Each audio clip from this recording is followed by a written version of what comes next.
And ડિપાર્ટમેન્ટમાં lecturer તરીકે ફરજ બજાવું છું.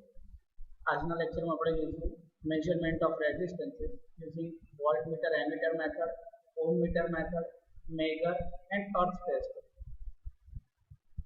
તો પ્રેઝન્ટેશનની અંદર આપણે જોવાનું છે કે ભાઈ રેઝિસ્ટન્સના ક્લાસિફિકેશન્સ કેવી રીતે હશે, કે મીડિયમ, સ્મોલ અથવા તો હાઈ રેઝિસ્ટન્સને માપવા માટે કઈ કઈ મેથડનો આપણે યુઝ કરીએ છીએ એ મેથડને ડિટેલમાં ભણીશું. એના પ્રોઝ એન્ડ કોન્સ એટલે તેમાં ફાયદા શું છે અથવા તો શું તકલીફ હતી જેના કારણે આપણે બીજી મેથડ પર સ્વિચ થવું પડ્યું અથવા તો એ મેથડનો યુઝ કરવા લાગ્યા. એના પછીથી આપણે the simplest method of measurement of resistance voltmeter ammeter method વિશે ભણવાના છે. ત્યારબાદ ઓહમ મીટર, મેગર અને અર્થ ટેસ્ટર વિશે આ લેક્ચરમાં આપણે વાત કરવાના છે. તો according to the measurement purpose એટલે કે ભાઈ માપન ક્ષમતાના આધારે રેઝિસ્ટન્સના ક્લાસિફિકેશન 3 ભાગમાં થાય છે. 1 ઓહમ કે એના કરતાં ઓછી કિંમતના રેઝિસ્ટન્સને લો રેઝિસ્ટન્સ તરીકે ઓળખવામાં આવે છે.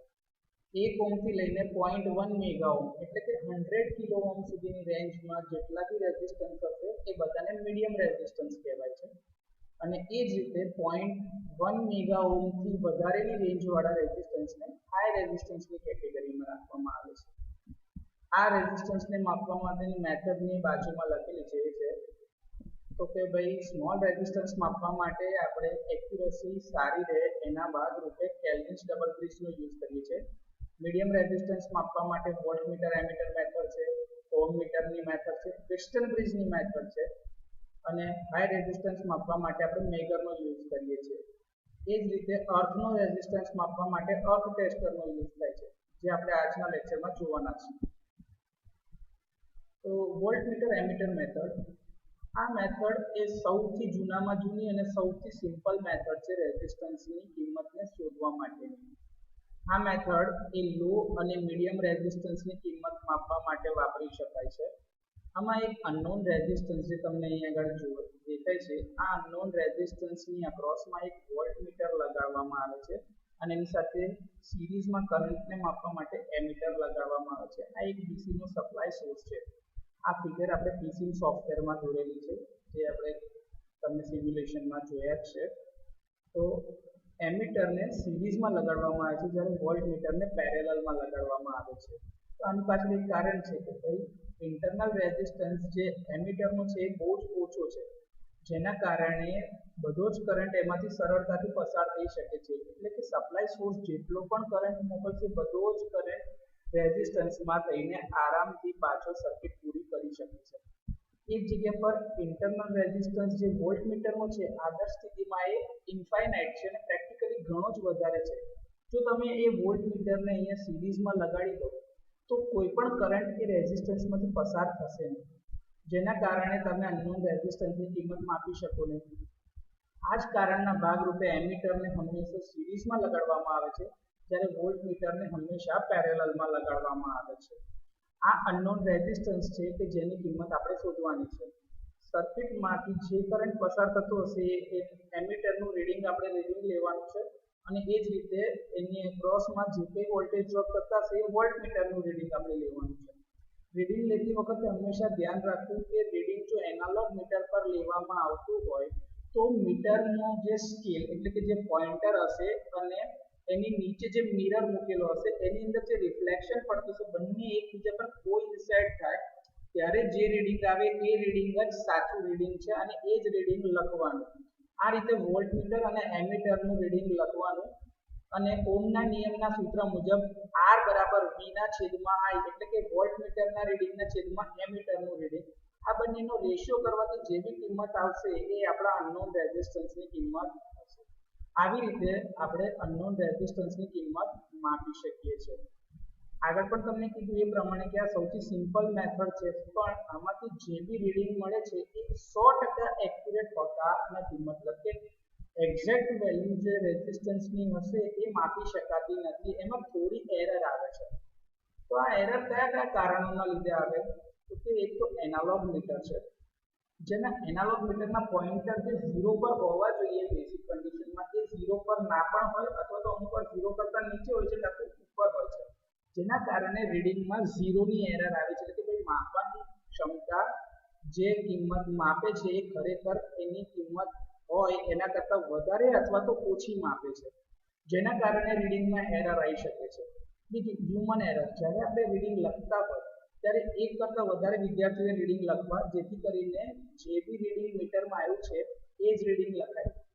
એટલે કે 5.62 એમ્પિયર જો આવે તો એ 5.62 જ લખવા. અમુક વાર એવું થાય કે વિદ્યાર્થીઓ જ્યારે એક સાથે ગ્રુપમાં રીડિંગ લેતા હોય તો કોઈ 5.62 ની જગ્યાએ 2.56 અથવા તો 6.25 અથવા તો 6.52 એવું રીડિંગ લખવામાં ભૂલ કરે છે, જેના કારણે અનનોન રેઝિસ્ટન્સની કિંમત શોધવામાં એરર આવી શકે છે. બીજું, રીડિંગમાં મીટરને વાંચતી વખતે પણ એરર આવી શકે છે કે જો તમે કોઈ ખૂણા પરથી કે તો કોઈ અલગ એંગલ પરથી વાંચતા હશો તો એ પોઇન્ટરનો સ્કેલ, એટલે કે પોઇન્ટર અને એ જે સ્કેલ પર એનું રિફ્લેક્શન જે પેલા મિરરમાં આવતું છે બંને એકબીજા સાથે કોઇન્સાઇડ નહીં થાય, મતલબ એક નહીં થઈ શકે, જેના કારણે તમે કોઈ એંગલ પરથી રીડિંગ વાંચશો તો એ રીડિંગ ખોટું હોઈ શકે છે, જેના કારણે પણ અનનોન રેઝિસ્ટન્સની કિંમત જે તમે શોધશો એ સાચી મળશે નહીં. આ જગ્યાએ આ વોલ્ટ મીટરમાંથી પણ પ્રેક્ટિકલ કન્ડિશનમાં થોડો ઘણો કરંટ જતો હશે અને આ એમીટરમાં થોડા ઘણા વોલ્ટેજ ડ્રોપ પણ થતા હશે, જેની કિંમતને આપણે ધ્યાન પર લેતા નથી, જેના કારણે આ અનનોન રેઝિસ્ટન્સની જે કંઈ બી કિંમત મપાય છે એ લગભગ ચોક્કસની નજીક જ હોય છે, પણ એ ચોક્કસ હોતી નથી. એમાં થોડી ઘણી એરર રહી જઈ શકે છે. તો આ એરરને દૂર કરવા માટે જેવું કીધું કે કોઈ પણ એક સમયે કોઈ એક જ કિંમતને અચળ રાખો અને બીજી કિંમતમાં જે કંઈ બી ફેરફાર થતો હશે એ અનનોન રેઝિસ્ટન્સના સમપ્રમાણમાં અથવા તો વ્યસ્ત પ્રમાણમાં થતો હશે. આ સિદ્ધાંત ઉપર જ આપણું ઓમ મીટર કામ કરે છે કે જેમાં બંને ક્વોન્ટિટીને અલગ અલગ મીટરથી માપવું અને બંનેમાં એરર ઊભી કરવી એના કરતાં કોઈ પણ એક ક્વોન્ટિટીને અચળ રાખો કે જે બદલાશે નહીં અને બીજીને બદલે અથવા તો એની કિંમત બદલાય એ રીતે રાખવો, જેથી કરીને એમાં જે કંઈ બી ચેન્જ આવશે એ પેલા રેઝિસ્ટન્સની કિંમતના સમપ્રમાણમાં અથવા તો વ્યસ્ત પ્રમાણ પ્રમાણે હશે. જેમ કે અહીંયા હું તમને એવું કહું કે મારા વોલ્ટેજ જે છે એ અચળ રાખું છું, તો આ જે કરંટની કિંમતમાં ફેરફાર થશે એ આ રેઝિસ્ટન્સના વ્યસ્ત પ્રમાણમાં હશે, એ રેઝિસ્ટન્સના વ્યસ્ત પ્રમાણમાં હશે. એ જ રીતે હું કહું કે સર્કિટમાં જતા કરંટને જો હું અચળ રાખું તો અલગ અલગ રેઝિસ્ટન્સ માટે જે અલગ અલગ વોલ્ટેજ મળશે એ આ વોલ્ટેજનું રીડિંગ એ આ રેઝિસ્ટન્સના સમપ્રમાણમાં હશે. તો આ રીતે કોઈ પણ એક ક્વોન્ટિટી અથવા તો એક કિંમતને અચળ રાખીને બીજી કિંમતને એના ફેરફાર જે હશે એ રેઝિસ્ટન્સના સમપ્રમાણ અથવા તો વ્યસ્ત પ્રમાણમાં મળશે.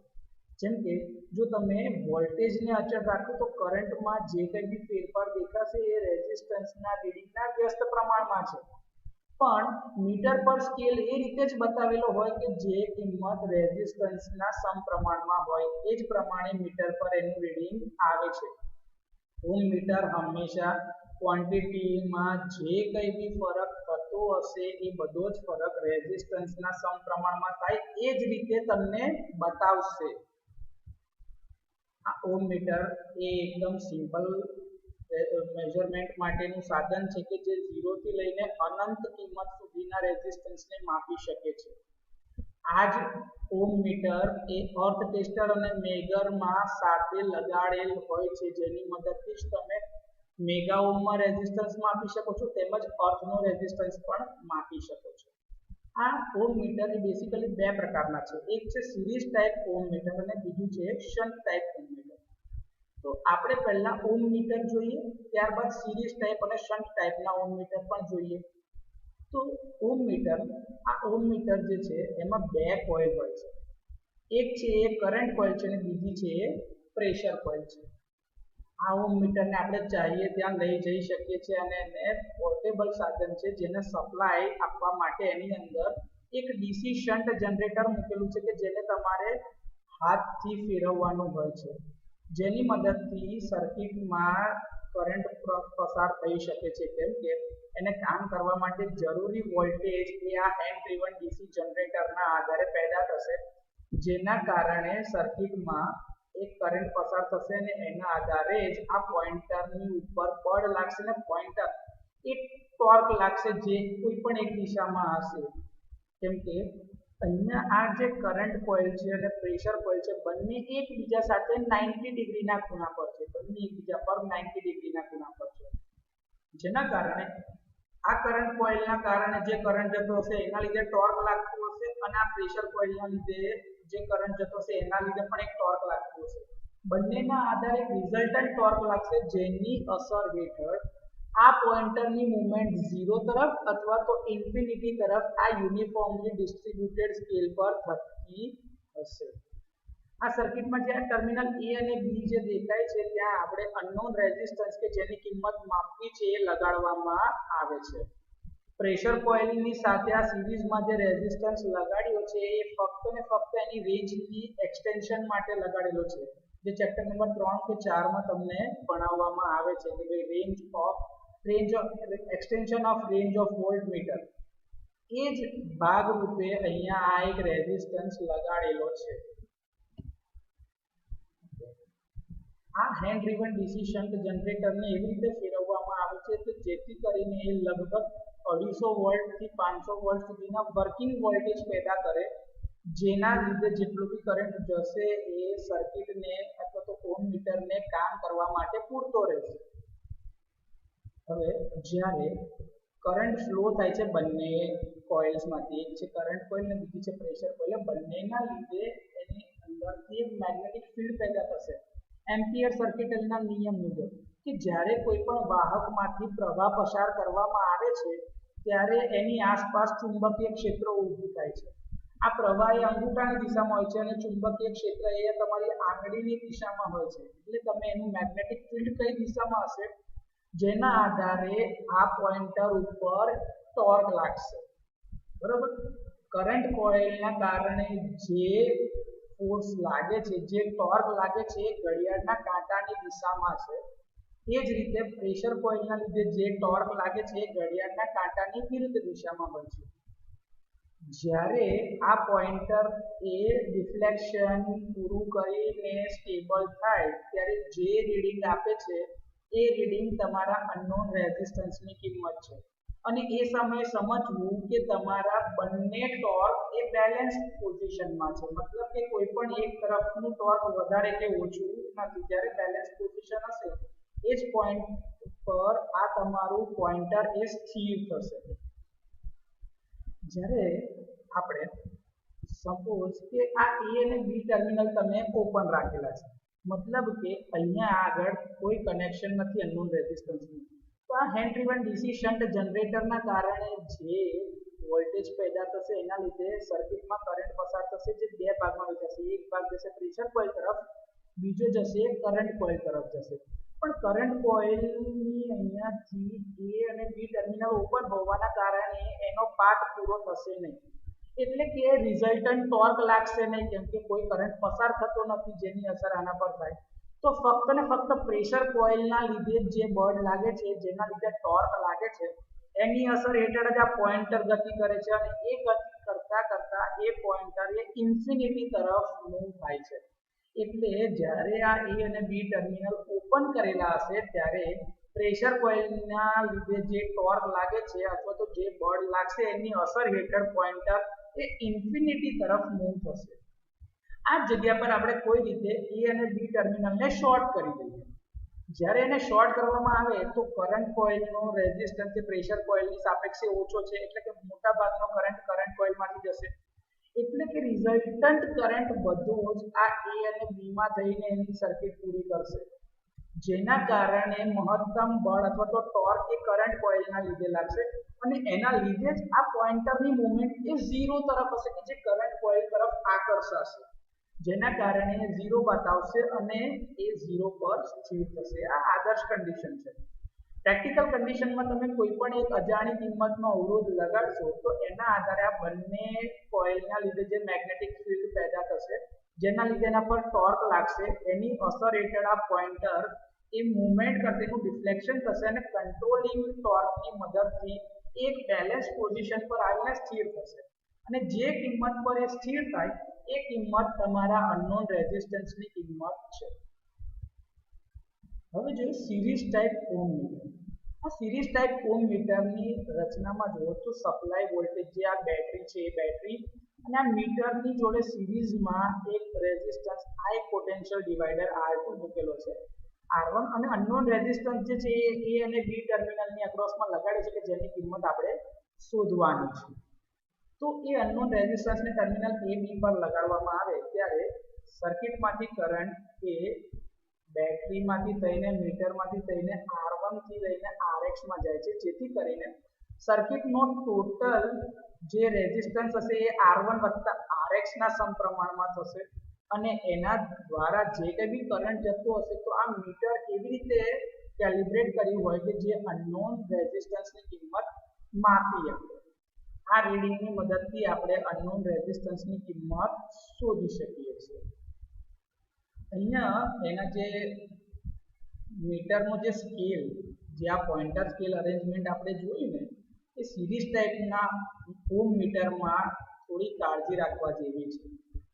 એમાં જે ઝીરો કરંટનું રીડિંગ છે ત્યારે ઇન્ફાઇનાઇટ રેઝિસ્ટન્સ હશે અને જ્યારે ફૂલ સ્કેલ ડિફ્લેક્શન મીટરમાં થતું હશે ત્યારે તમારો રેઝિસ્ટન્સ ઝીરો એટલે કે મીટર શોર્ટ બતાવશે.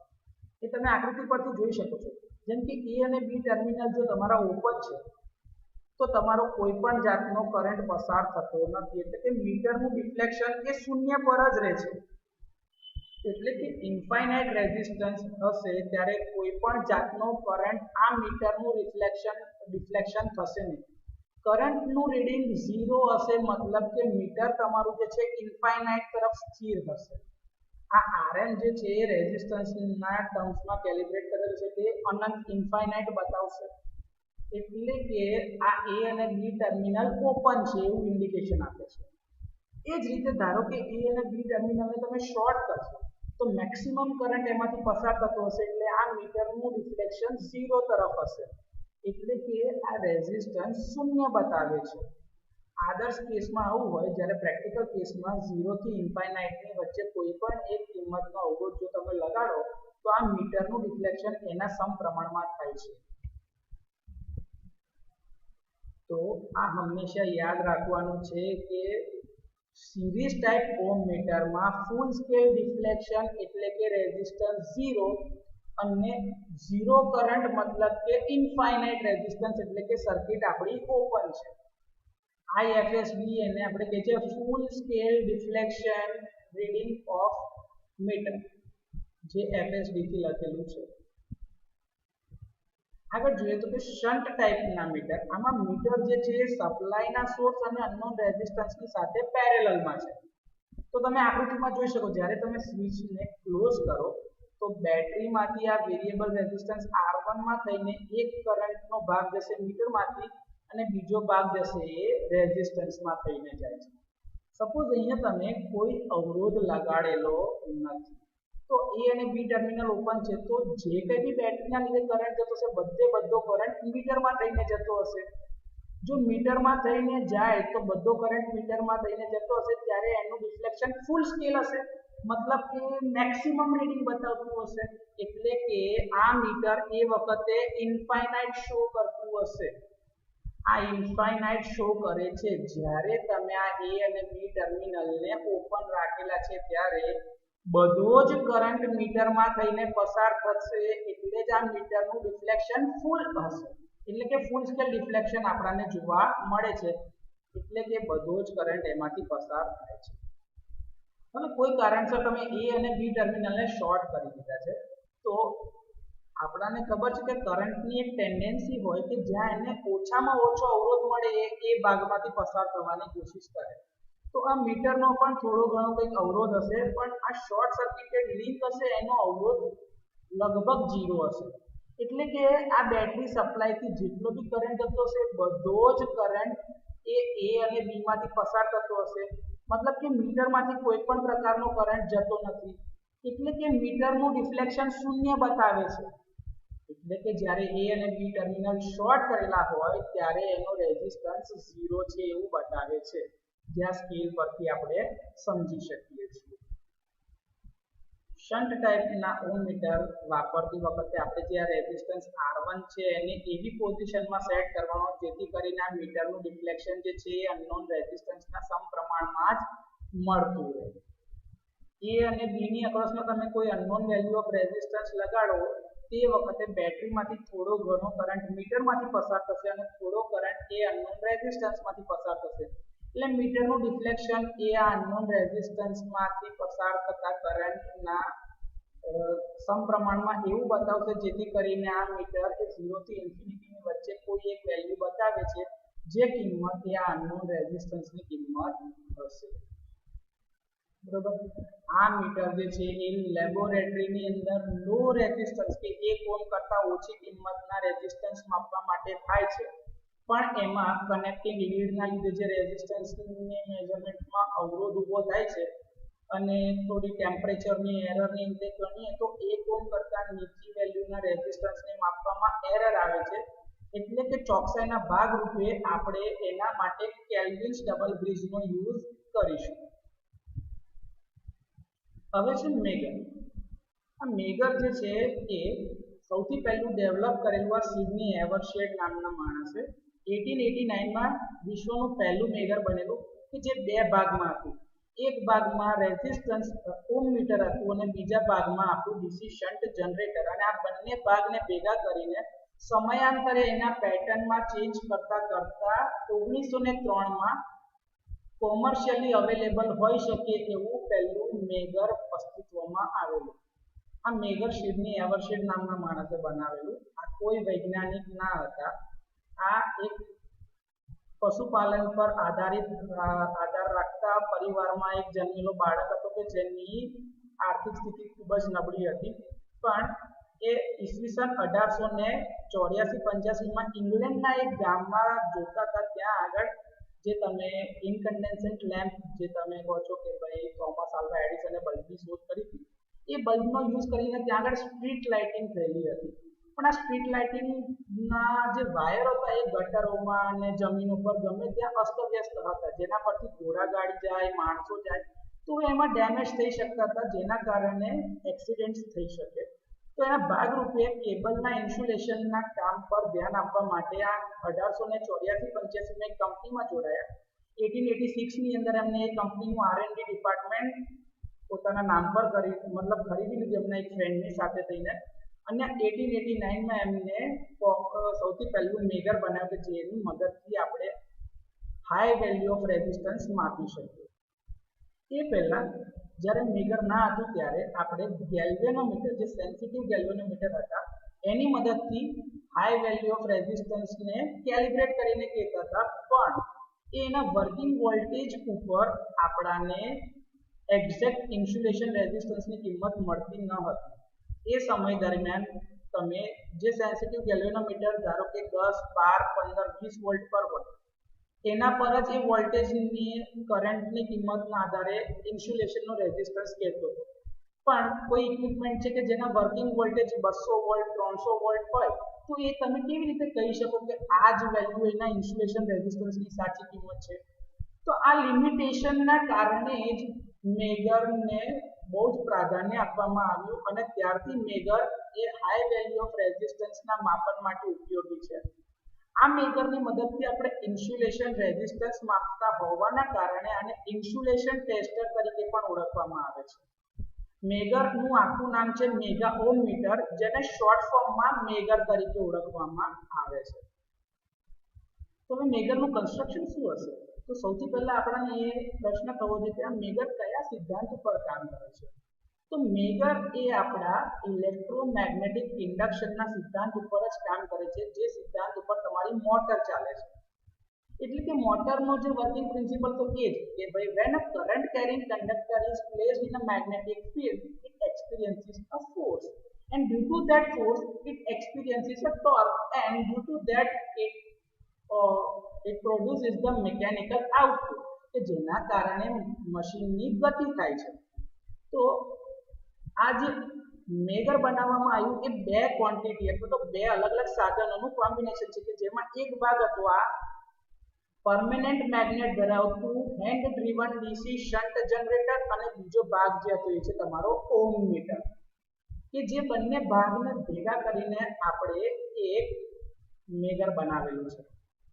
અહીંયા તમે જોઈ શકો છો કે આપણી પાસે બે કોઇલ છે. એક છે આ કરંટ કોઇલ ને બીજી છે આ પ્રેશર કોઇલ. આ બંનેને એકબીજા સાથે એવી રીતે ફિક્સ કરવાની જેથી કરીને જે કંઈ બી બળ લાગશે એના લીધે આ પોઇન્ટરની મૂવમેન્ટ આખા સ્કેલ ઉપર વ્યવસ્થિત રીતે થઈ શકે. અહીંયા જે આ કનેક્શન માટે જે આ છેડા લગાડ્યા છે એ લિગામેન્ટ્સ કહેવાય છે. આ લિગામેન્ટ્સનો યુઝ ફક્ત ને ફક્ત કોઇલ્સને સપ્લાય આપવાનો ને કનેક્શન આપવાનો છે. આનાથી કોઈ પણ પ્રકારનું કંટ્રોલિંગ ટોર્ક કે બીજી કોઈ વસ્તુ મળતી નથી, જેના કારણે આ દિમાગમાં રાખવું કે આ લિગામેન્ટ્સ ફક્ત ને ફક્ત જોડાણના ભાગરૂપે છે. અને આ લિગામેન્ટ્સ એટલે આપણે જે ફ્લેક્સિબલ વાયર્સ જોઈએ છે એવા જ પ્રકારના વાયર્સ છે જેની મદદથી આપણે કનેક્શન કરેલા છે. તો અહીંયા આગળ એક આ સોફ્ટ આયર્ન સિલિન્ડર મૂકવામાં આવે છે કે જેના કારણે અહીંયા આ N અને S પોર્શનની વચ્ચે આપણને એક યુનિફોર્મ એર ગેપ મળી રહે, જેના કારણે જે કઈ ફ્લુઇડ બને એ બધી બાજુ એક સરખું એટલે કે રેડિયલ હોય અને બધી બાજુ એક સરખું જ ફોર્સ લાગે અથવા તો યુનિફોર્મલી ડિસ્ટ્રીબ્યુટેડ મેગ્નેટિક ફિલ્ડ પેદા થાય. અહીંયા આગળ જે આ પોઇન્ટર જે છે એને ધરીને સ્પિન્ડલ પર રાખવામાં આવે છે અને ત્યાં આગળ કંટ્રોલ વેટ લગાડીને એને કંટ્રોલિંગ ટોર્ક આપવામાં આવે છે કે જેથી કરીને એની મૂવમેન્ટને કંટ્રોલ કરી શકાય. આ જે પ્રેશર કોઇલ જે છે એ પ્રેશર કોઇલ જે છે એનું કનેક્શન એ ઓહમ મીટરમાં આ જે જનરેટર છે એની પેરેલલમાં જ હશે. જો પોઝિટિવ ટર્મિનલથી હાઈ રેઝિસ્ટન્સ થ્રુ થઈને પ્રેશર કોઇલનો એક છેડો આવ્યો કોઇલમાં, ત્યાંથી બીજો છેડો નીકળ્યો અને એ ગયો જનરેટરના નેગેટિવમાં. એટલે કે આ પ્રેશર કોઇલ જે છે એ જનરેટરની સાથે પેરેલલમાં લાગેલી હશે. એ જ રીતે આ કરંટ કોઇલના જે છેડા છે તો તમે અહીંયા આગળથી જુઓ તો પોઝિટિવ છેડો જનરેટરનો નીકળ્યો જે જશે ટર્મિનલ L માં, ત્યાંથી અનનોન રેઝિસ્ટન્સ લગાડવામાં આવશે જેની કિંમત માપવાની છે, જેનું ઇન્સ્યુલેશન રેઝિસ્ટન્સ આપણે ચેક કરવો છે E ટર્મિનલ સાથે, અને ત્યાંથી થઈને R માં થઈને કરંટ કોઇલમાં અને કરંટ કોઇલમાં થઈને પછી નેગેટિવમાં અને નેગેટિવમાં એની સર્કિટ પૂરી થાય છે. તો આ રીતે તમે જોશો તો કરંટ કોઇલ જે છે એ આની સાથે સિરીઝમાં છે, જ્યારે પ્રેશર કોઇલ જે છે આની સાથે પેરેલલમાં લાગેલું છે. બરોબર, આવી રીતે કનેક્શન છે. ત્યારબાદ આની સાથે જે સપોર્ટેડ સ્પ્રિંગ જે છે જે બેરિંગ લગાડવામાં છે, બેરિંગ જે છે એ ફક્ત ને ફક્ત ઘર્ષણના ઓછા કરવા માટે જ લગાડવામાં આવે છે, જેથી કરીને આ પોઇન્ટરની મૂવમેન્ટ ફ્રીલી થઈ શકે. આ પોઇન્ટરની મૂવમેન્ટ ફ્રી થઈ શકે જેમાં કોઈ ઘસારો લાગે નહીં અને એ 0 થી ઇન્ફિનિટીના સ્કેલ ઉપર ગમે ત્યાં ફરી શકે. જેનું ઇન્સ્યુલેશન રેઝિસ્ટન્સ માપવાનું છે એને L અને E ની વચ્ચે લગાડવામાં આવે છે. આ કરંટ કોઇલ જે છે એના લીધે તમારું ડિફ્લેક્શન થાય છે એટલે એને ડિફ્લેક્ટિંગ કોઇલ તરીકે ઓળખવામાં આવે છે, અને પ્રેશર કોઇલના લીધે એના મૂવમેન્ટને કંટ્રોલ મળે છે એટલે એને કંટ્રોલિંગ કોઇલ તરીકે ઓળખવામાં આવે છે. આ ડીસી શન્ટ જનરેટરને લગભગ 160 RPM ની આસપાસ ફેરવવામાં આવે છે અથવા તો એના કરતાં વધારે, જેથી કરીને એ આ પોઝિટિવ અને નેગેટિવ ટર્મિનલ જે છે ત્યાં આગળ લગભગ 250 થી લઈને 2500 વોલ્ટ સુધીના ડીસી વોલ્ટેજ પેદા કરે છે, જે આ પ્રેશર કોઇલ અને કરંટ કોઇલને જરૂરી વોલ્ટેજ અથવા તો કરંટ માટે ઉપયોગી છે. આ જે કરંટ જે છે પ્રેશર કોઇલમાં થઈને જે જતો હશે, જો આ પ્રેશર કોઇલ જે છે જનરેટરની જોડે અક્રોસમાં લાગેલી છે. આ કોમ્બિનેશનમાં અનનોન રેઝિસ્ટન્સની કોઈ અસર જણાતી નથી, એટલે કે પ્રેશર કોઇલમાંથી જે બી કરંટ જતો હશે એ નો લોડ કન્ડિશન હોય અથવા તો એટલે કે ઓપન સર્કિટની કન્ડિશન છે કે શોર્ટ સર્કિટની કન્ડિશન છે અથવા તો કોઈ લોડ વાળી કન્ડિશન છે અથવા તો કોઈ કિંમતનો અનનોન રેઝિસ્ટન્સ લગાડ્યો હોય, એ પરિસ્થિતિમાં પણ એના વર્કિંગ કરંટમાં કોઈ ફેરફાર થતો નથી.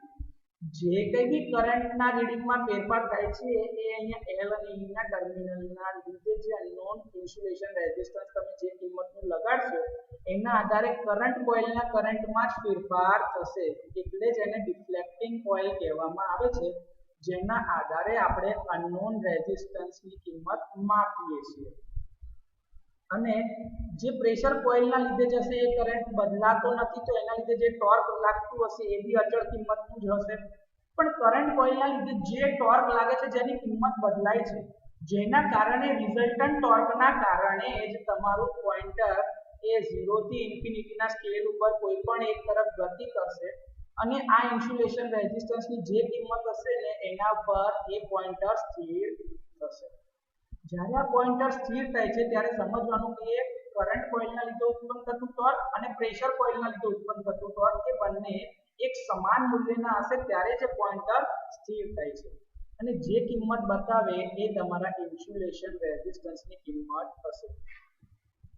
કે ભાઈ મેગરના જે એલ અને ઈ ટર્મિનલની અક્રોસમાં સમજો કે આપણે કશું જ લગાડતા નથી, એટલે કે એના બે છેડાને આપણે ઓપન રાખી રહ્યા છે. જો ઓપન રાખીશું તો એ કેસમાં શું થશે કે જેમ કે આ મેગરના બે ટર્મિનલ એલ અને ઈ ને તમે ઓપન રાખેલો છે તો પ્રેશર કોઇલમાંથી જતો કરંટ જે છે એ તો કોન્સ્ટન્ટ છે જ, કેમ કે એની સર્કિટમાં કોઈ બ્રેક નથી પડી રહ્યો. એ જ રીતે કરંટ કોઇલમાં જે કરંટ જઈ રહ્યો હતો એની સર્કિટ અહીંયાથી ઓપન થઈ ગઈ. ઓપન મતલબ કે ઇન્ફાઇનાઇટ રેઝિસ્ટન્સ ઓફર કર્યું છે, એટલે કે કરંટ કોઈ પસાર નહીં થાય. ઓપન સર્કિટ કન્ડિશન છે એટલે કરંટ પસાર નહીં થાય, જેના લીધે કરંટ કોઇલના લીધે જે ટોર્ક ઉત્પન્ન થવું જોઈએ એ ટોર્ક ઉત્પન્ન થતું નથી, જેના કારણે પોઇન્ટર પર ફક્ત એક જ પ્રકારનું બળ લાગે છે અને પોઇન્ટરની ઉપર એક જ ટોર્ક લાગશે અને ફક્ત ને ફક્ત આ પ્રેશર કોઇલના લીધે જ ટોર્ક લાગવાનું છે. એટલે કે પ્રેશર કોઇલના લીધે જે ટોર્ક લાગે છે એના લીધે આ પોઇન્ટરની મૂવમેન્ટ એક કાઉન્ટર ક્લોકવાઇઝ ડિરેક્શનમાં, એટલે કે ઘડિયાળના કાંટાની વિરુદ્ધ દિશામાં 0 થી ઇન્ફિનિટીના સ્કેલમાં ઇન્ફિનિટી તરફ થઈ રહી છે. એટલે કે તમારું પોઇન્ટર એ ઇન્ફિનિટી બતાવશે કે જ્યારે આ સર્કિટ ઓપન હશે. હવે સમજો કે તમે કોઈ ઓછા રેઝિસ્ટન્સ વાળા વાયરથી આને શોર્ટ કરી દીધેલી છે, મતલબ કે આનો રેઝિસ્ટન્સ બહુ જ ઓછો છે, તો અહીંયા તમે સિરીઝમાં હાઈ રેઝિસ્ટન્સ લગાડ્યું છે, એટલે કે પ્રેશર કોઇલમાંથી જતા કરંટને તમે ઓલરેડી લિમિટ કરી રાખેલો છે જેની કિંમત ઓછી છે. તો કરંટની ટેન્ડન્સી છે કે એ હંમેશા એવા પાથ ઉપરથી પસાર થાય કે જ્યાં એને ઓછામાં ઓછો અવરોધ લાગે. તો આ કેસમાં અહીંયા તમે આજે એલ અને ઈ ટર્મિનલને શોર્ટ કર્યા હશે, મતલબ કે બધો જ કરંટ એ કરંટ કોઇલમાંથી જ પસાર થતો હશે, જેના કારણે રિઝલ્ટન્ટ ટોર્ક જે લાગવું જોઈએ ફક્ત ને ફક્ત જેની કિંમત ત્યાં કરંટ કોઇલના લીધે ઉત્પન્ન થતા ટોર્ક ઉપર સૌથી વધારે આધાર રાખે છે અને એની અસરના લીધે આ પોઇન્ટર પર જે રિઝલ્ટન્ટ ટોર્ક લાગે છે એ ઘડિયાળના કાંટાની દિશામાં લાગશે, એટલે કે પોઇન્ટરને 0 ની તરફ આકર્ષશે. એટલે કે મેગર તમારું 0 બતાવશે જ્યારે શોર્ટ કરેલું હશે એલ અને ઈ ટર્મિનલને ત્યારે. હવે સમજો કે તમે કોઈ એક ઇન્સ્યુલેશન રેઝિસ્ટન્સ માપવા માટે કોઈ કેબલ કે બીજી કોઈ એપરેટસના બે છેડાને તમે અહીંયા એલ અને ઈ ટર્મિનલની વચ્ચે લગાડ્યા છે. એ વખતે આ પોઇન્ટરની ઉપર પ્રેશર કોઇલના લીધે ઉત્પન્ન થતું ટોર્ક અને કરંટ કોઇલના લીધે પણ એક ટોર્ક લાગશે. એ બંને ટોર્કના લીધે એક રિઝલ્ટન્ટ ટોર્ક લાગશે અને આ પોઇન્ટર તમારું 0 થી ઇન્ફિનિટીના સ્કેલમાં કોઈ પણ એક વેલ્યુ પર સ્થિર થશે. એ જે કિંમત પર સ્થિર થશે એ તમારું અનનોન ઇન્સ્યુલેશન રેઝિસ્ટન્સની કિંમત હશે. આ જે સ્કેલ તમને દેખાય છે તો તમે જુઓ અહીંયા આગળ બે પ્રકારના સ્કેલ આપણે બતાવ્યા છે, જેમાં તમે જોઈ શકો છો કે 0 થી લઈને ઇન્ફિનિટીનો સ્કેલ બતાવેલો છે, જેમાં 10,000 ઓહ્મ 100 ની અંદર બધું ચાલતા 1 મેગા ઓહ્મ ને બધી રેન્જ આપેલી છે. એ જ વસ્તુ આ ડીસી વોલ્ટેજ અને એસી વોલ્ટેજ બંને પર ઓપરેટ થઈ શકે છે. ઉપર જે કિંમત છે એ છે ઇન્ફિનિટી વાળા સ્કેલની, જે 250 થી 500 વોલ્ટ ડીસી માટેનું છે આ રહ્યું, અને નીચે જે આ રેન્જ આપેલી છે એ આપણી છે એસી સપ્લાય વોલ્ટેજ માટે, કે જેમાં તમે 0 થી 600 વોલ્ટ એસી સપ્લાય આપી શકો છો અને એનો ઇન્સ્યુલેશન રેઝિસ્ટન્સ 0 થી ઇન્ફિનિટીની રેન્જમાં ગમે તે હોઈ શકે છે. બરોબર, આ રીતે તમારા મેગરના સ્કેલ આપેલા હોય છે જેના ઉપર એનું પોઇન્ટરનું મૂવમેન્ટ થશે. મેગર વાપરતી વખતે જે ઇમ્પોર્ટન્ટ પોઈન્ટ આપણે ધ્યાન રાખવાના છે એ તમને જણાવી દઈએ. જનરલી એક જ પરમેનન્ટ મેગ્નેટ, જે આ પરમેનન્ટ મેગ્નેટ જે છે એન અને એસ, એ એક જ પરમેનન્ટ મેગ્નેટ ઓહ્મ મીટરના કામ માટે તેમજ શન્ટ જનરેટર માટે બી પરમેનન્ટ મેગ્નેટની જે જરૂર પડે છે એ બંને આ એક જ મેગ્નેટથી પૂરું થઈ શકે છે. એટલે કે એક જ મેગ્નેટ એ ઓહ્મ મીટરના કામ માટે બી જરૂરી છે, સાથે સાથે ડીસી શન્ટ જનરેટરમાં બી જે પરમેનન્ટ મેગ્નેટના પોલ્સ હશે એ આ જ મેગ્નેટના હશે.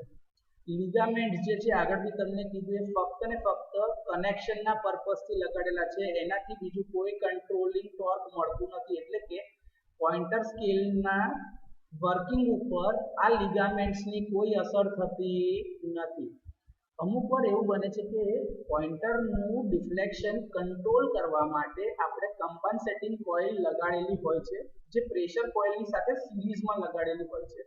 એ ફક્ત ને ફક્ત સ્કેલની ઉપર એક્યુરેટ રીડિંગ ઝડપથી લેવા માટે જ કમ્પન્સેશનના ભાગરૂપે જ લગાડેલી હોય છે. એવું હોય છે કે ભાઈ આ જે હાથથી જે જનરેટર ફેરવવામાં આવે છે એનાથી 250, 500, 1000 અને અમુક વાર 2500 વોલ્ટ સુધીના વોલ્ટેજ પેદા થઈ શકે છે. મેગરનું જે બી રીડિંગ હોય છે એ આ સપ્લાય વોલ્ટેજ તમે કેટલા પેદા કરો છો એના ઉપર જરા પણ આધારિત નથી. આ વસ્તુ ખાસ સમજવાની છે કે ભાઈ પ્રેશર જે કંઈ બી વોલ્ટેજ પેદા થતા હશે મેગરથી એ આના વર્કિંગની કિંમત જાણવા માટે ઇન્સ્યુલેશનની રેઝિસ્ટન્સની કિંમત શું આવે છે એના માટે વોલ્ટેજ આધારિત છે જ નહીં, એટલે કે વોલ્ટેજ પર ડિપેન્ડન્ટ નથી. કરંટ કોઇલની અંદર જે કરંટ પસાર થતો હશે એ હંમેશા પ્રેશર કોઇલમાંથી જે કરંટ પસાર થતો હશે એ ફિલ્ડને હંમેશા 90 ડિગ્રી પર રહેવાની જ કોશિશ કરશે. એટલે કે પ્રેશર કોઇલના લીધે જે કંઈ બી ફિલ્ડ પરમેનન્ટ મેગ્નેટનું હશે એ કરંટ હંમેશા એને 90 ડિગ્રી પર રહેવાનું જ પ્રિફર કરે છે.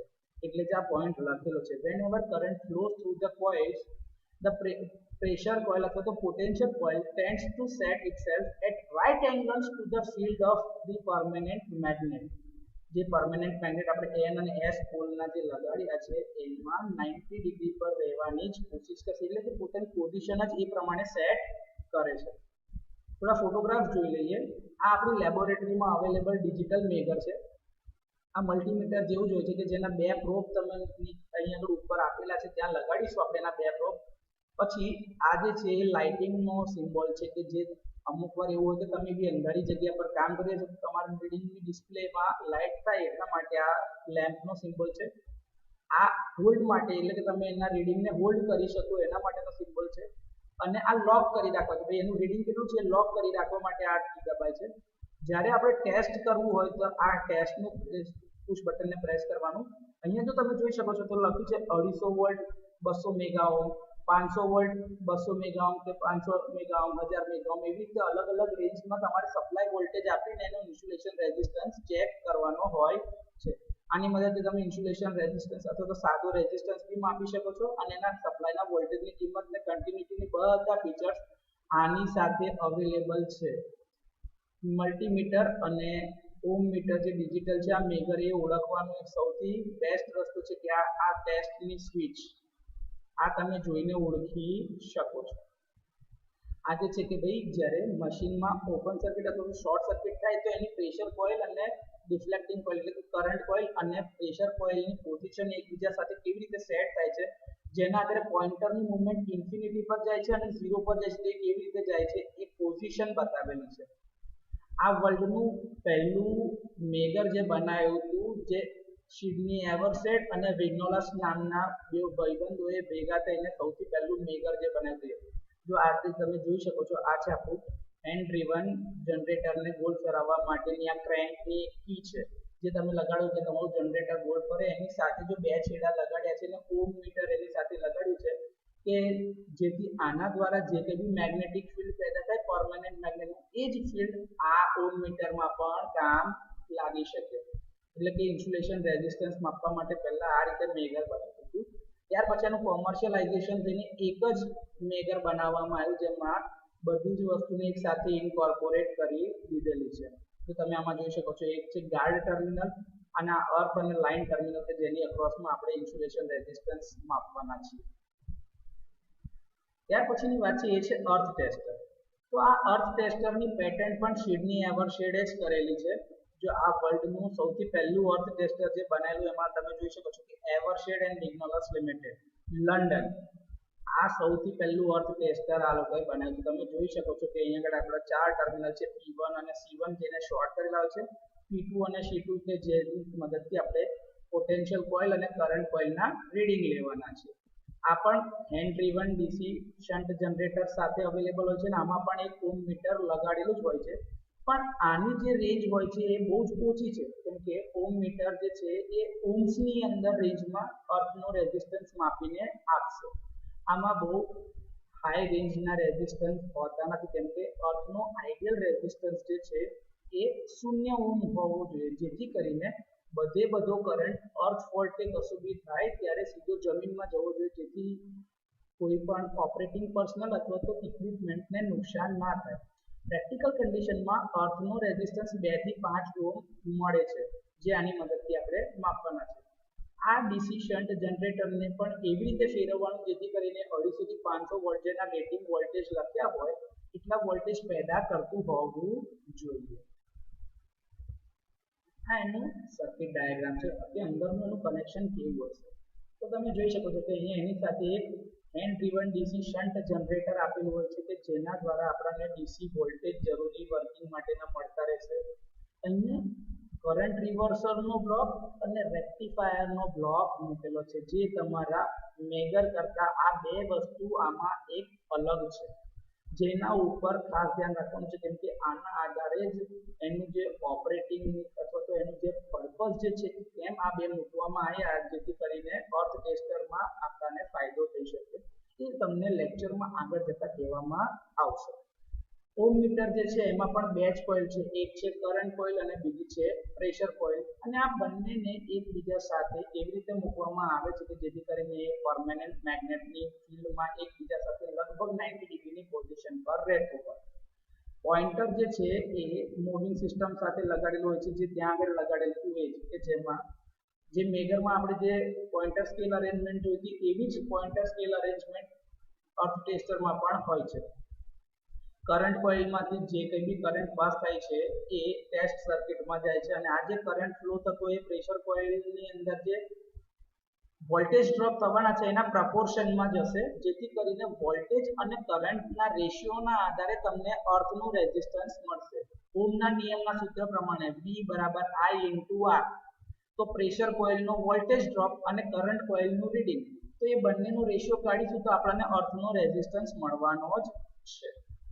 હવે જે આ કોઇલનું જે ડિફ્લેક્શન થતું હશે એ હંમેશા એ વોલ્ટેજ અને કરંટના રેશિયો પર જ આધારિત હશે, તો જ તમને રેઝિસ્ટન્સની કિંમત મળશે ને. ઓહ્મના નિયમના સૂત્ર મુજબ V = I × R, તો R = V/I, એટલે કે આમાં હંમેશા એક રેશિયો છે જેમાં વોલ્ટમીટર નું રીડિંગ અથવા તો પ્રેશર કોઇલમાંથી જે કરંટ પસાર થતો છે એ અને એના છેદમાં કરંટ કોઇલમાંથી જે કરંટ પસાર થતો છે બંનેનું રીડિંગ તમે લેશો તો તમને અર્થ રેઝિસ્ટન્સની કિંમત મળશે. અહીંયા આગળથી તમને કહેવામાં આવે છે એ રીતે આમાં 4 ટર્મિનલ બહાર કાઢેલા હોય છે, જે છે P1 C1 P2 અને C2. જો તમે જોઈ શકો છો આ P1 C1 અને P2 C2 આ 4 ટર્મિનલ કાઢેલા હોય છે. એમાંથી P1 અને C1 ટર્મિનલ જે છે એને શોર્ટ સર્કિટ કરીને અર્થ ટર્મિનલ સાથે એક કોમન બેઝ ઉપર રાખવામાં આવે છે કે જેની મદદથી તમે પોટેન્શિયલ કોઇલનું પોટેન્શિયલ અને કરંટ કોઇલની અંદરથી જતો કરંટ આ બંનેનો રેશિયો કાઢીને તમે અર્થનો રેઝિસ્ટન્સ શોધી શકો.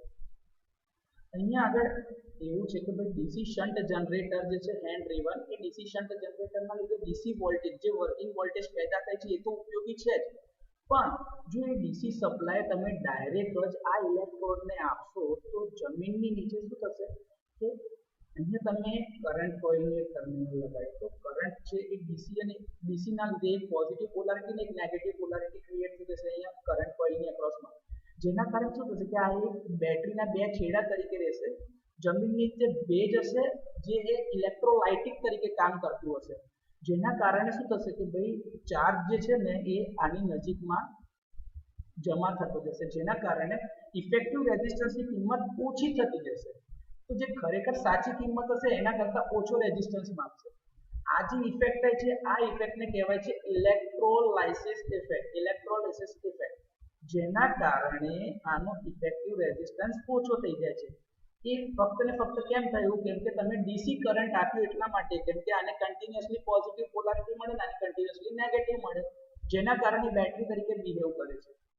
આ પ્રોબ્લેમને સોલ્વ કરવા માટે જ અહીંયા કરંટ રિવર્સર લગાડવામાં આવ્યું છે કે જે ડીસી કરંટ જે વર્કિંગ હતો એને કન્વર્ટ કરી આપે છે એસી કરંટમાં.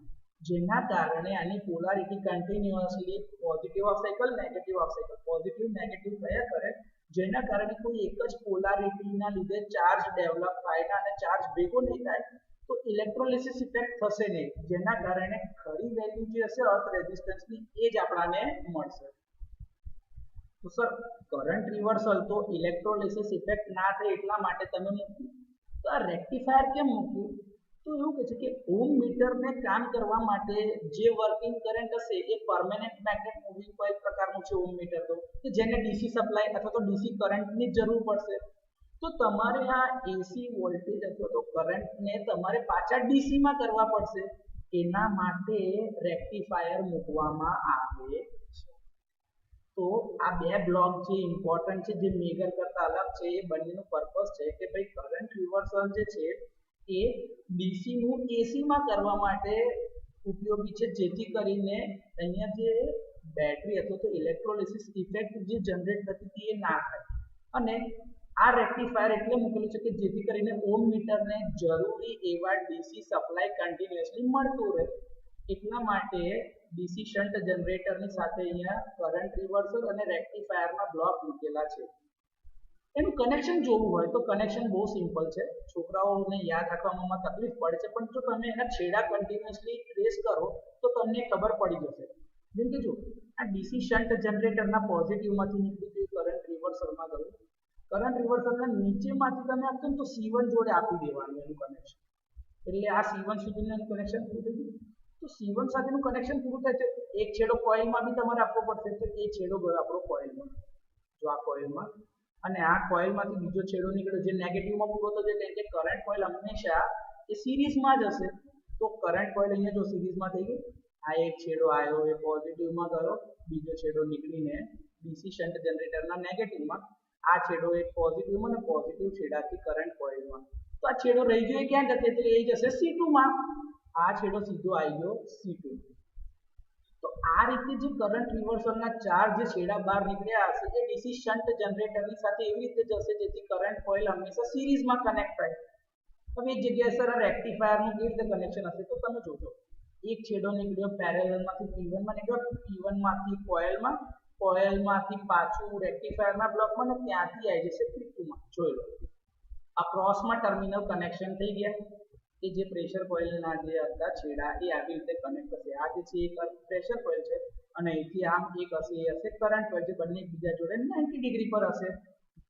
આ ટર્મિનલ P2 અને C2 ના આવી રીતે છેડા લગાડવામાં આવે છે, જેમાં પ્રેશર કોઇલનો જે ઇલેક્ટ્રોડ હશે અને કરંટ કોઇલનો જે ઇલેક્ટ્રોડ હશે એ બંનેની વચ્ચે પણ અમુક ડિસ્ટન્સ રાખવામાં આવે છે અને આવી રીતે કનેક્શન કરવામાં આવે છે. આ જે રોટરી જે કન્વર્ટર હતું, જે સિન્ક્રોનાઇઝ કન્વર્ટર રેક્ટિફાયર જે આપણે બ્લોક વાપરીએ છીએ, એ અને કરંટ રિવર્સલ બંને તમે જોશો તો ડીસી શન્ટ જનરેટરની જોડે એક જ શાફ્ટ ઉપર લગાડેલા હોય છે. તમને પરીક્ષામાં સૌથી વધારે પૂછવાના ચાન્સીસ છે કે અર્થ ટેસ્ટર કેવી રીતે કામ કરે છે, એનું વર્કિંગ આકૃતિ સહિત સમજાવો. તો આકૃતિ ખૂબ જ સિમ્પલ અને સરળ છે, આના માટે ક્યાંય ગોખવાની જરૂર નથી. જ્યારે તમે P1 અને C1 ટર્મિનલને શોર્ટ કરો એટલે એક કોમન રેફરન્સ કી ટર્મિનલ પર તમને મળશે અને એ રેફરન્સના આધારે જ આપણે એક છેડો પ્રેશર કોઇલનો હશે એ પ્રેશર કોઇલના ઇલેક્ટ્રોડ સાથે અને કરંટ કોઇલનો જે છેડો હશે કરંટ કોઇલના એક ઇલેક્ટ્રોડ સાથે લાગશે. આ બધા જ ઇલેક્ટ્રોડને જમીનમાં 2 થી 2.5 મીટર સુધી ફૂંકેલા રાખવામાં આવે છે, જેથી કરીને એની અંદર તમે અર્થનો સાચો રેઝિસ્ટન્સ માપી શકો. હવે આ રીડિંગ લેતી વખતે કરંટ કોઇલના ઇલેક્ટ્રોડને આપણે ફિક્સ રાખીએ તો પ્રેશર કોઇલના ઇલેક્ટ્રોડની મૂવમેન્ટ કરવાની, જેથી કરીને પ્રેશર કોઇલના ઇલેક્ટ્રોડની મૂવમેન્ટ એવી કરવાની જેથી એ કરંટ કોઇલથી અર્થ ઇલેક્ટ્રોડ એટલે કે કોમન તરફ જાય અને એટલા જ ડિસ્ટન્સ પર અર્થ ઇલેક્ટ્રોડથી દૂર પણ જાય, જેથી કરીને આવા 5 થી 10 રીડિંગ આપણે અલગ અલગ લેવાના. પછી એ દરેક રીડિંગ જે લીધા એની એક એવરેજ કાઢવાની અને એ જે કિંમત આવે એ આપણો અર્થનો રેઝિસ્ટન્સ. આવા 10 રીડિંગ એટલે લેવાના જેથી કરીને આપણને ઇફેક્ટિવ અર્થનો રેઝિસ્ટન્સની કિંમત મળી રહે. બરાબર. જનરલી આઈડિયલ કેસમાં તમને કીધું છે કે આની કિંમત 0 હોવી જોઈએ અને પ્રેક્ટિકલ કેસમાં બને એટલી ઓછી હોવી જોઈએ. જો તમે આ રીતે પ્રેક્ટિકલ આપણે પરફોર્મ કરીએ છીએ ત્યારે એની કિંમત 2 થી 5 ઓહ્મની વચ્ચે આવી જોઈએ, જે આપણે મતલબ એ કન્સિડરેબલ અમાઉન્ટ છે કે હા આટલી કિંમત એની હોઈ શકે છે. અર્થનો રેઝિસ્ટન્સ બને એટલો ઓછો એટલે રાખવાનો જેથી કરીને ફોલ્ટ થાય ત્યારે બધો જ કરંટ સીધો જમીનમાં જાય, જેથી કરીને ઓપરેટિંગ પર્સનલ અથવા તો એ ઇક્વિપમેન્ટ ઇન્સ્ટ્રુમેન્ટને નુકસાન થાય નહીં. બરોબર. એનો રેઝિસ્ટન્સ જો આપણે ઓછો કરવો હોય તો અર્થિંગ વખતે બી તમને કીધું છે કે તમારા ઇલેક્ટ્રોડની આસપાસ જમીનમાં મીઠાવાળું પાણી નાખવું અથવા તો ચારકોલ કે એના એક લેયર બનાવવું, જેથી કરીને એની સાંદ્રતા જો વધશે ને તો રેઝિસ્ટિવિટીમાં ઘટાડો થશે, જેના કારણે તમારો અર્થનો રેઝિસ્ટન્સ ઓછો થશે. આપણા ઘરે પણ આપણે આ પ્રેક્ટિસ કરીએ છીએ કે જ્યારે અર્થિંગ ટર્મિનલની અક્રોસમાં જો અર્થિંગ પ્રોપર ના હોય તો આપણે ઇલેક્ટ્રોડની આસપાસ મીઠાવાળું પાણી નાખીએ છીએ અથવા તો કોલસાનો ભૂકો નાખી દઈએ છીએ, જેથી કરીને એની સાંદ્રતા વધે તો અર્થિંગ રેઝિસ્ટન્સની કિંમત બને એટલી ઓછી થાય, તો આપણે એપરેટસને નુકસાન થતું બચાવી શકાય છે. લેક્ચર પૂરું કરતા પહેલા એક થોટ આપીએ. આ છે Nelson Mandela, x president of south Africa. આમને સાઉથ આફ્રિકાના ગાંધીજી તરીકે પણ ઓળખવામાં આવે છે, જેમને સાઉથ આફ્રિકાની આઝાદી માટેની ચળવળો ચલાવેલી હતી. એમને એક મસ્ત થોટ એજ્યુકેશન રિલેટેડ કીધેલો છે. એ છે education is the most powerful weapon which you can use to change the world. શિક્ષણ એ સૌથી શક્તિશાળી હથિયાર છે કે જેનો ઉપયોગ તમે વિશ્વને બદલવા માટે કરી શકો છો. આ થોટ એ તમને તમારા જીવનમાં એજ્યુકેશનનું ઇમ્પોર્ટન્સ બતાવે છે અને એના જ ભાગરૂપે તમને સારું એજ્યુકેશન મળે એના ભાગરૂપે જ આવા વિડીયો લેક્ચર્સ રેકોર્ડ કરીને તમારા સુધી મોકલવામાં આવે છે.